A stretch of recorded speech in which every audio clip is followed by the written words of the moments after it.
Assalamualaikum warahmatullahi wabarakatuh. Selamat pagi Okezoners. Kita masuk di akhir pekan ini ya. Waduh, luar biasa. Thanks God, ini it's Friday. Iya, thanks God it's Friday dan auranya udah aura liburan. Masih bersama Kak Siska. Masih. Lagi ya. Kita akan banyak bahas nih, terutama tentang gosip-gosip artis sih. Kalau udah mau Kak Siska gosip pokoknya. Iya kan?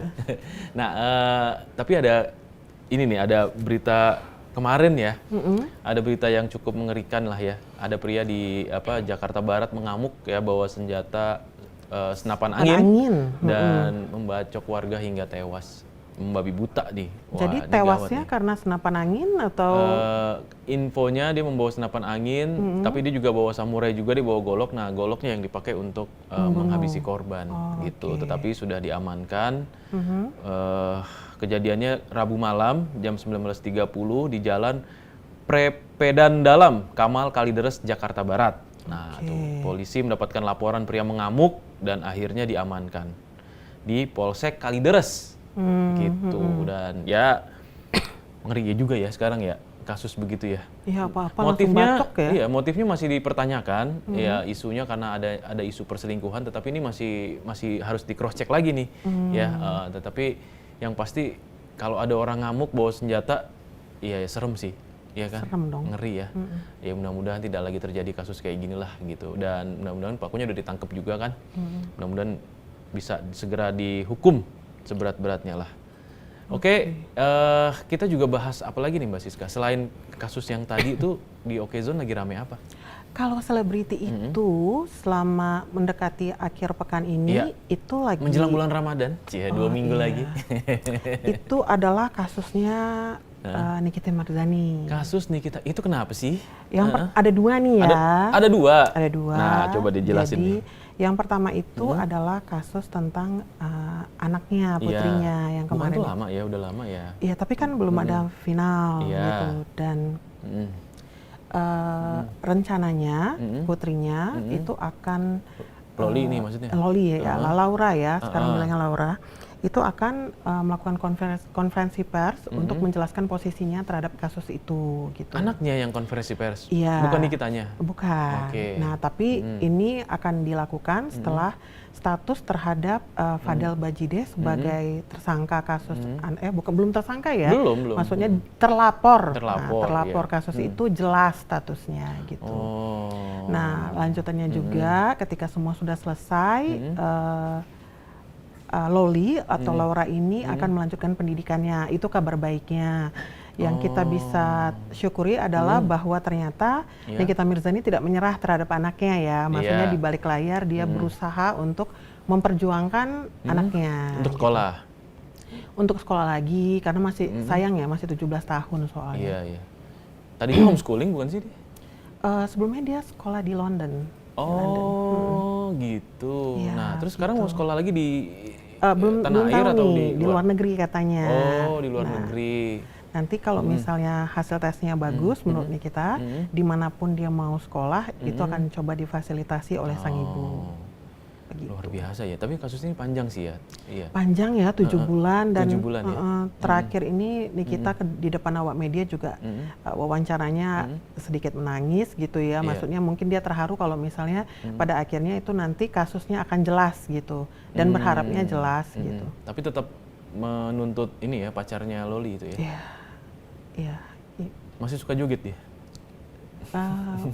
Enggak ya? Iya ya, nggak tahu nih. Joget-joget. Iya. Oke, yang kasus kedua itu tentang laporan terbarunya. Itu ke Polres Metro lagi, Jaksel gitu. Itu 2 laporan terkait Undang-Undang ITE yang ternyata salah satu orang yang dilaporkan atau terlapornya itu adalah mantan sahabatnya sendiri. Masalahnya apa ya? Jasa persahabatan renggang, kemudian mulai unggah sana unggah sini gitu kan ya, dan hasil unggahannya itu dinilai Nikita tidak sesuai kenyataan, tidak, jadi fitnah lah gitu ya. Dia disebut terkena penyakit kelamin yang begitu, dan Nikitanya maksudnya. Jadi dia tidak terima untuk dibilang seperti itu, jadi dia laporkan. Ya ampun, banyak ya laporan dia ya? Banyak ya, semoga selesai dengan baik gitu semuanya. Iya. Ya. Selain itu apa lagi? Kak Siska. Apalagi ya? Ini yang lagi rame kan juga film ya, soal film yang diboikot nih, bisnis proposal. Iya. Itu gimana sih sebenarnya sih? 16.000 penonton doang ya. Itu dikit ya? Sangat dong, gitu. Biasanya itu seminggu pertama itu sudah di angka ratusan ribu gitu ya, gitu. Jadi harusnya dengan promosi yang baik tidak terjadi seperti ini, gitu ya. Dan persoalannya itu ya karena nilai setitik ini kayaknya nih. Betul. Rusak susu film. Sampai harus diboikot ya. Nah, gitu. Iya. Tapi masih ada ya aksi boikotnya ya? Proven sih ya, maksudnya dengan jumlah yang nggak banyak penontonnya ya. Dan di beberapa teater udah pada gitu, turun. Udah turun. Sudah pada turun gitu. Katanya sampai ibunya Abizar ya. Itu sampai beli tiket dan untuk dibagi-bagi, kan itu bener? Kabarnya begitu ya, karena itu kesaksian dari salah satu anggota jemaah pengajiannya. Gitu. Jadi beliau beli 100 tiket katanya untuk dibagikan kepada jemaahnya. Jemaah pengajian. Kalau Mbak Siska sendiri sih jadi Mbak sekarang, tadi Kak. Enakan Kak ya? Boleh. Kalau menurut Kak Siska sendiri, ini persoalannya di mana sih film ini kok bisa di boykot gitu? Sama ini kan Kak Siska juga penyuka K-Wave ya. Korean Wave gitu ya. Apa ya, saya melihatnya tuh lebih kepada satu orang aktor yang mungkin tidak punya kemampuan public speaking yang baik, dan menganggap bahwa aktor muda ini terkadang kan terbawa suasana ya Mas ya. Atau terlalu arogan kali ya? Bisa ya. Iya ya. Kearoganannya berpikir yang mungkin tidak dipelajari oleh Abizar adalah bahwa ini adalah produk yang bukan original kita. Iya.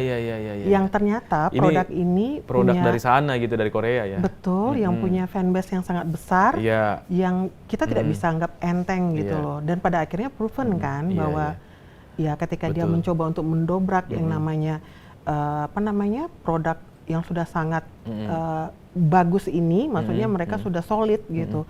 Dan akhirnya ya tidak bisa kan gitu. Ini bisnis proposal sendiri Mbak Siska? Ya. Lah gitu tuh Kak Siska. Di Koreanya sendiri atau di film Koreanya itu bagus ya responnya?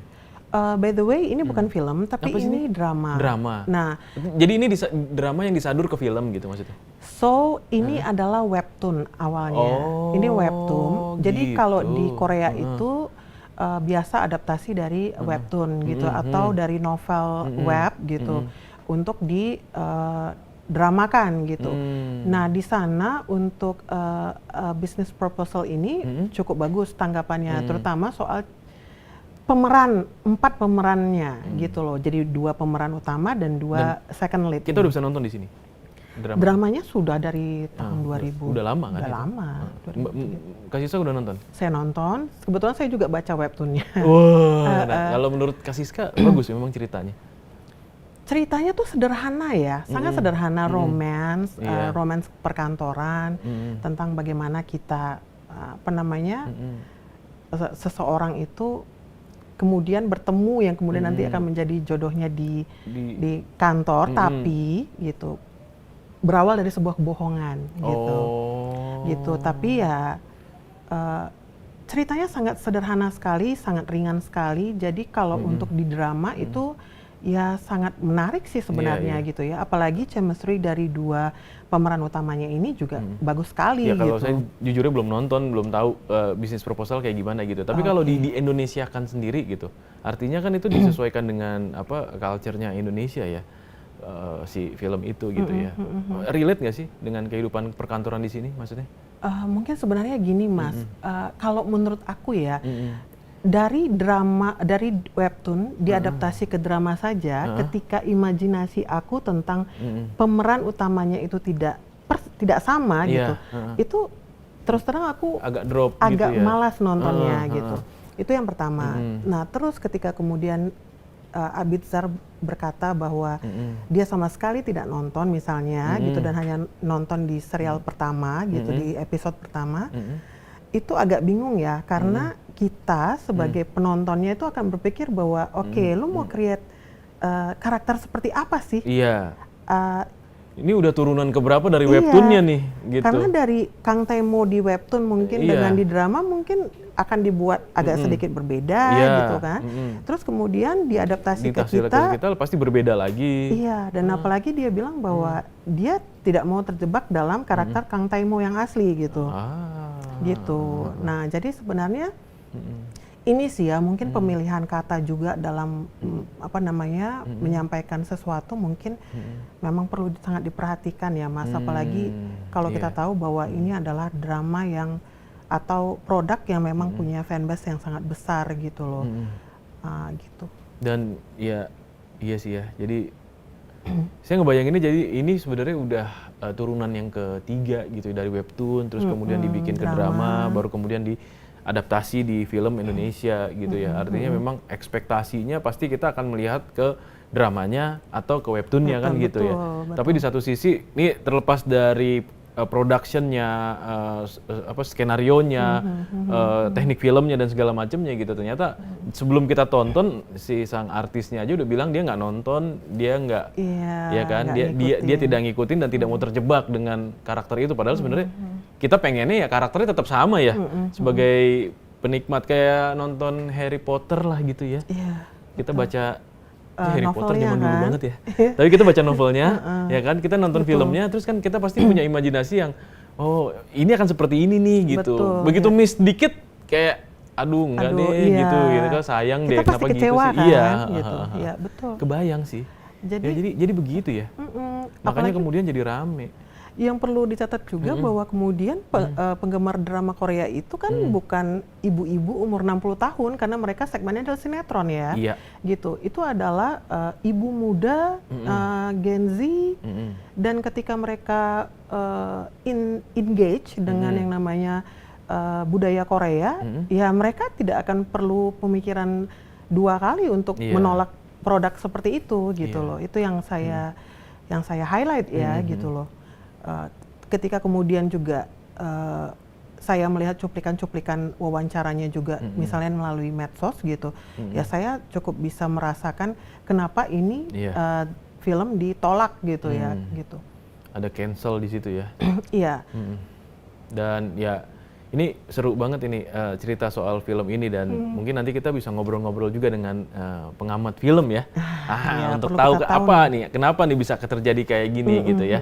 Jangan kemana-mana ya Okezoners ya, tetap bersama saya Andri dan Kak Siska sesaat lagi tetap di Morning Zone. Ya, kembali lagi di Okezone di Morning Zone bersama saya masih dengan Andri dan juga Kak Siska. Kak, ya, kita masih membahas tentang film bisnis proposal ya, ya Kak ya. Baik Dik. Ya, dan ini memang menarik karena jadi buah bibir di media sosial juga, termasuk di portal Okezone ya. Nah, kita sekarang sudah terhubung juga nih dengan pengamat film Mas Justito Adi Prasetyo. Iya, halo Mas, apa kabar Mas? Oh, baik. Waduh, luar biasa. Ini Mas Tito ya, kita panggilnya Mas Tito ya. Mas Tito ini lagi ada di Auckland nih. Ya, betul. Waduh. Auckland tuh sebelah mananya Citayam, Mas? Enggak ya, jauh ya. Jauh ya. Berapa kilo lah? Ya, berapa kilo deket lah ya. Nah, berarti naik kayak KRL bisa nih. Mas, ini kita tadi sempat bahas dengan Kak Siska ya kan soal film bisnis proposal ini yang memang di Indonesia sekarang lagi rame nih. Rame bukan karena banyak yang nonton, tetapi justru karena nggak ada yang nonton gitu. Kenapa nggak ada yang nonton? Karena ternyata ada gerakan boikot terhadap film tersebut. Nah, menurut Mas Tito sendiri tuh seperti apa sih fenomena ini gitu? Sebenarnya kalau bahasa umumnya gitu yang dipakai oleh banyak orang itu disebut cancel culture. Tapi kita mesti melihat lebih besar lagi sih situasinya, di mana kalau kita lihat situasinya adalah budaya pop Korea, K-pop, K-drama itu kan sebenarnya kalau kita lihat mereka bisa besar itu karena K-dramanya termasuk aktor-aktornya itu memfeeding fantasi ke audiensnya, dan audiensnya menikmati fantasi itu, dan bahkan kadang audiensnya ini aktornya, pemerannya itu hidup di dalam fantasinya si audiensnya gitu. Jadi mereka akan terus memfeeding gitu. Dan karena itu aktor-aktor atau idol-idol K-pop itu biasanya itu tidak pernah benar-benar membuka hidupnya yang sebenarnya seperti apa. Jadi dia akan berusaha untuk tampil sempurna gitu. Nah, ini hal dalam konteks pemenuhan fantasi itu kan kalau kita bisa lihat ya hasrat itu kalau kita pakai teorinya Jacques Lacan gitu, hasrat itu ada dua, hasrat memiliki dan hasrat menjadi.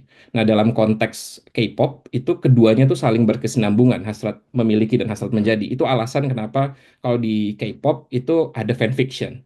Fanfiction itu adalah ketika biasanya fansnya punya bayangan imajinasi untuk hidup dengan aktornya dan dia menumpahkannya lewat fiksi itu.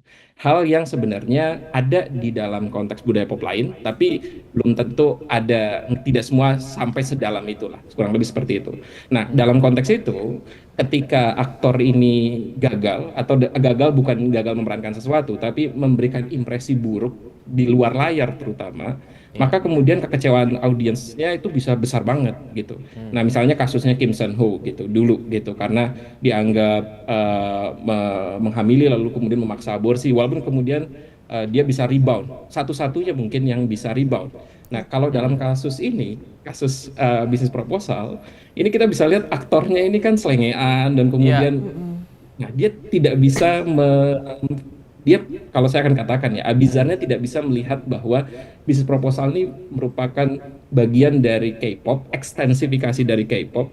Jadi harusnya treatmentnya ya seperti itu, dia mempelajari bagaimana audiensnya bisa menikmati itu. Iya. Nah, ini yang sebenarnya harus dipelajari juga ketika ada adaptasi-adaptasi K-drama lain atau ya K-pop lain gitu. Jadi nggak bisa selengean gitu. Tidak bisa film hanya dinilai dari filmnya atau drama hanya dinilai sebagai dramanya. Dia merupakan satu bagian utuh sebuah budaya populer gitu. Iya, figur yang dia bentuk ya. Karena Abizar ini kan membentuk figur yang sama seperti di dramanya ya, yang bisnis proposal itu ya.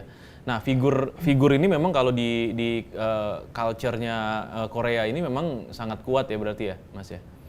Artinya jadi banyak juga kan sebenarnya kalau kita tahu ya bintang film Korea gitu ya, bahkan ketika dia tercoreng dia sampai rela bunuh diri gitu. Itu banyak kejadiannya gitu dan itu mungkin yang tadi yang Mas sampaikan gitu bahwa ya memang ini kondisinya saat ini ya memang pop culture yang dibentuk dari Korean ini memang seperti itu gitu dan dia tidak bisa menempatkan posisi padahal sebenarnya ini adalah bagian dari ekstensi Korea gitu, masih ada kesinambungannya, masih ada keterkaitannya, bukan begitu ya Mas ya?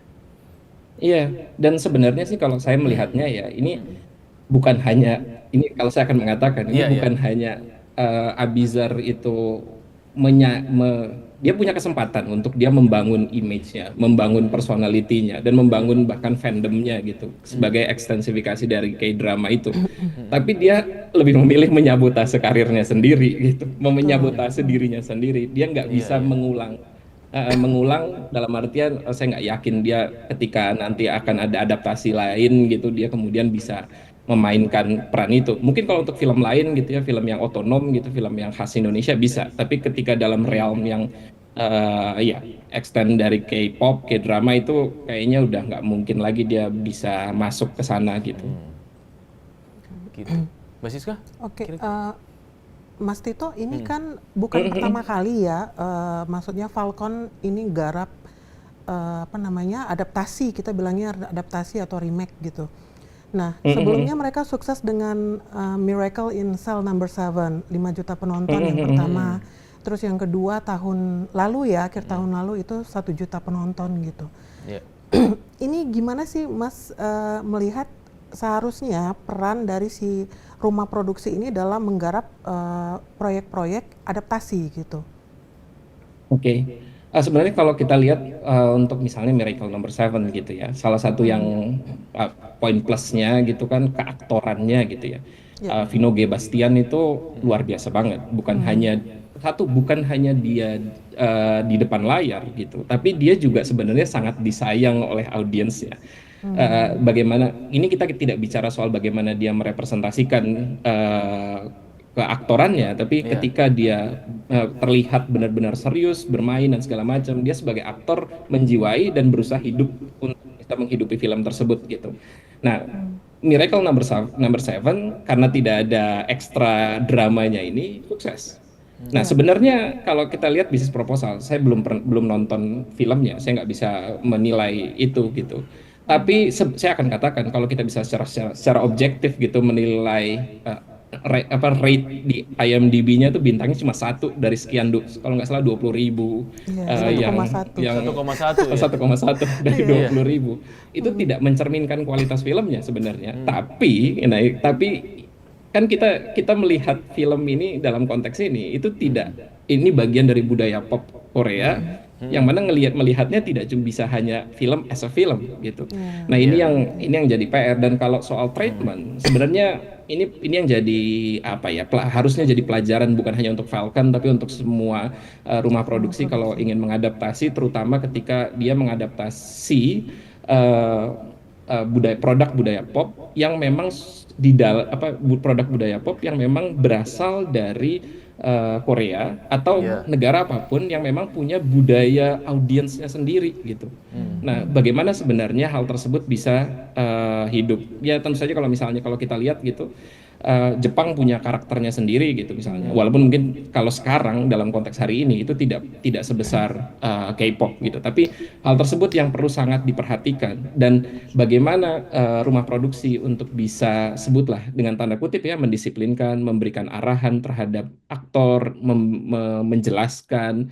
Nah, ini juga jadi sesuatu hal yang sangat penting. Dan sebenarnya sih kalau saya akan mengatakan ini bukan hanya PR rumah produksinya, walaupun ya rumah produksi sebagai yang punya kapital, yang punya bisnis utamanya gitu ya, yang ingin membuat film itu sukses secara finansial dan segala macam.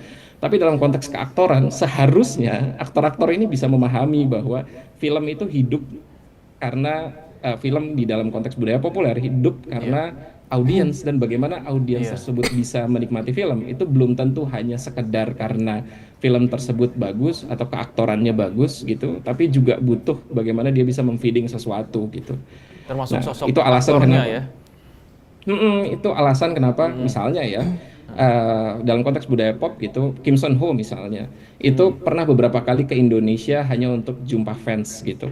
Untuk jumpa fans, nyanyi, tapi nyanyinya juga ya suaranya tidak benar-benar bagus, dia bukan benar-benar penyanyi, tapi temu idol dengan audiensnya. Iya, nah itu yang tidak dipahami oleh orang seperti Abizar atau banyak aktor itu gitu. Nah ini yang ya harusnya kalau misalnya dia tidak paham atau dia tidak mempelajari itu ya ditolak aja lah tawaran filmnya kan, sebenarnya sesederhana itu gitu. Ya Mas, ini orang ini menarik juga sih nih, maksudnya tadi sempat dibicarakan tentang cancel culture ya. Nah ini cancel culture ini kemudian kan bisa jadi ini jadi efek domino gitu. Dengan kejadian bisnis proposal, apakah mungkin nanti film-film yang adaptasi dari Korea itu kemungkinan akan mendapatkan cancel yang sama gitu dengan keadaan yang sekarang? Mungkin nggak kayak gitu? Nah, kalau bicara kemungkinan ya pasti ada kemungkinannya ya. Jadi orang udah apatis gitu. Ada probabilitasnya lah, ada potensinya gitu. Tapi saya pikir dengan ada kasus ini, dan saya pikir ini kan pertaruhannya jadi semakin besar setelahnya. Harusnya sih production house-nya akan jadi jauh lebih serius ya. Maksudnya untuk men-treat bukan hanya di depan kamera gitu, tapi juga sepaket dengan di belakang panggungnya seperti apa dan bagaimana harus dilakukan dan segala macam, karena ya irreversible sih. Jadi minta maaf dan segala macam itu nggak akan bisa merebound. Intinya tidak akan dimaafkan lah ya. Kalau minta maaf. udah kadung terjadi ya. Ya udah terima nasib aja gitu. Nah, Mas, ini pertanyaan terakhir gitu ya. Kalau kita lihat Korea dengan culture-nya itu punya akar yang kuat gitu ya, bahkan sampai ke mancanegara termasuk di Indonesia. Nah, saya pengen nanya nih pertanyaan terakhir. Kalau untuk film di Indonesia, itu seperti apa sih gitu? Akankah bisa film di Indonesia itu punya budaya yang sekuat film-film di Korea atau budaya-budaya yang ada di Korea gitu ya? Tidak hanya film ya, ada drama, ada K-pop juga gitu ya, dan itu mereka kan saling berkesinambungan. Nah, di Indonesia sendiri menurut pendapat Mas seperti apa? Oke. Ini kadang-kadang saya juga pernah ditanya hal ini juga sama beberapa pihak yang sebenarnya juga punya apa ya, punya kekuasaan gitu, punya power untuk mengubah. Tapi kita mesti melihat bahwa sebenarnya K-pop itu fondasinya itu bukan hanya private sector saja. Yes. Gitu. Tapi dia sudah menjadi program pemerintah, program negara untuk mengendorse itu gitu. Dan bukan hanya film, tapi juga TV series, lalu kemudian juga program-program, semuanya dibuat gitu. Itu alasan kenapa kemudian imajinasi tentang Korea itu muncul di film, muncul di TV series, keindahannya, sinerinya dan segala macam. Jadi pariwisata, ekonomi kreatif dan segala macam itu berkesinambungan gitu. Nah, dalam konteks Indonesia, ini kesinambungan ini yang jadi problem. Dan ada beberapa masalah, bahkan ya kalau saya akan lihat ada beberapa kasus gitu di mana film yang ceritanya ada di Indonesia, tapi yang ceritanya di film itu ada di Indonesia, tapi tidak benar-benar diambil di Indonesia karena izinnya susah misalnya. Nah, jadi support untuk hal-hal tersebut nih agak sulit nih. Nah, kita akan bisa melihat bahwa sejauh ini pencapaian film Indonesia gitu di luar hal yang tersebut itu udah luar biasa banget. Kita punya film seperti The Raid, kita punya film seperti film-filmnya Joko Anwar atau film-filmnya Mas Garin Nugroho atau yang lain gitu ya, mulai dari film klasik sampai kemudian dokumenter atau kemudian film populernya. Nah, tapi yang bisa kita lihat adalah supportnya ini untuk bisa memasarkan film sepaket dengan kebudayaan Indonesia gitu. Karena kan kadang kalau kita mendefinisikan kebudayaan di Indonesia itu kan seolah-olah selalu tradisional, selalu yang sangat klasik dan segala macam. Tapi bagaimana mengemas selalu hal horor, tersebut? Mas, kalau menurut saya mah. Karena jumlah film horor itu ternyata lebih banyak daripada film-film yang lain, ya kan, produksinya. Nah, itu gimana? Apakah emang Indonesia semencekam itu? Saya pernah nulis buku bareng istri saya itu kan, yang memaksa ibu jadi hantu. Itu buku tersebut menjelaskan soal bagaimana dominasi film horor di Indonesia. Jadi film horor kita itu biasanya didominasi oleh, horornya juga berbeda dengan Amerika atau negara lain gitu. Horor kita horor spiritual, horor religius. Nah, horor, kenapa kita takut sama yang religius dan spiritual itu ya alasannya karena kita lebih takut sama yang religi, yang tadi, yang spiritual, ketimbang takut sama bencana, ketimbang takut sama virus dan segala macam. Kan kalau di Korea ada ya horor yang zombie dan segala macam, zombie karena virus dan segala macam, Train to Busan. Nah, kita belum sampai sana. Kita masih suka yang tradisional ya. Lebih takut neraka ya. Iya. Pocong dan teman-temannya ya. Iya, betul. Pocong dan teman-temannya. Oke, Mas. Iya, berarti itu memang menunjukkan ya ini yang masih bisa ada potensi sebenarnya di Indonesia, tetapi masih bisa perlu dikembangkan lagi dengan support dari segala pihak gitu ya, untuk bisa membangun budaya atau culture Indonesia ini lebih mendunia gitu ya intinya. Jadi tidak hanya sekedar film, tapi melalui film itu bisa menjadi jendela untuk membuka pariwisata dan segala macamnya gitu ya, termasuk ekonomi kreatif. Wah, luar biasa sekali, Mas. Kira-kira ada yang mau ditambahin lagi nggak, Mas? Terkait soal ini film di Indonesia, mungkin sedikit aja gitu, Mas Tito. Oke, mungkin sedikit aja ya. Sebenarnya ya satu hal sih yang paling penting buat saya itu sebenarnya apa yang menimpa, sebutlah begitu ya, satu film ini, adaptasi ini itu bisa jadi pelajaran bukan dalam hal selama ini biasanya fokus dari film-film Indonesia itu kan memasarkan gitu ya, banyak film Indonesia yang kemudian sukses karena marketingnya gitu. Nah, tapi ternyata hal yang dalam konteks ini fandom itu bisa sabotaging film itu sendiri gitu. Nah, tapi sebenarnya kalau kita lihat itu sebenarnya potensial dalam artian kalau dia tidak ada masalah itu gitu, itu bisa jadi senjata untuk kita bisa membangun fandom atas sebutlah ya franchise yang ingin dibangun dalam konteks film Indonesia gitu. Ya seperti Marvel gitu. Di kita mungkin ada yang sejenis itu kan. Nah, ini yang harusnya bisa didorong lebih jauh gitu. Nah, kita bisa belajar dari bagaimana fandom tersebut dibangun di luar gitu. Kurang lebih seperti itu sih. Siap. Mas Tito, terima kasih banyak atas waktunya. Ini memberikan pencerahan buat kita nih di pagi hari ini. Selalu sehat ya, Mas ya. Sampai jumpa, Mas. Kita nanti ketemu lagi ngobrol-ngobrol ya. Makasih, Mas Tito. Iya. Sama-sama, Mas Siska. Iya. Wah, ini menarik ya pembahasan terkait soal film ini ya, dan memang kalau tadi dari obrolannya cancel culture itu benar-benar besar gitu imbasnya ya ke industri ya. Iya, yang menariknya itu sebenarnya Mas, bahwa cancel culture yang itu adalah adanya di Korea gitu. Itu sama dengan di sini? Diserap, enggak. Sebenarnya diserap oleh penggemar K-drama dan juga K-pop ke dalam negeri pada akhirnya gitu loh. Iya kan. Paling sederhana itu sebenarnya waktu Pino Gebastian itu melakukan promosi untuk filmnya yang My Annoying Brother. Itu juga kan diadaptasi dari film Korea. Salah satu pemeran utama dari film itu adalah Dio. Si Dio ini adalah personal dari salah satu boy group yang lumayan terkenal di Korea yaitu EXO gitu loh. Saking dia memperhatikannya budaya K-pop ini, dia tuh mengajak penonton waktu premier film itu untuk yel-yel EXO gitu. Nah, maksudnya dia sampai sedetail itu gitu loh. Karena memang tidak bisa dipungkiri bahwa K-pop dan K-drama yang dalam bungkusan K-wave ya kita bilangnya, itu budaya yang besar gitu dan tidak bisa didobrak dengan hal-hal remeh-temeh seperti kelakuan buruk misalnya gitu ya gitu. Karena mereka sangat tidak menerima hal-hal seperti itu gitu loh.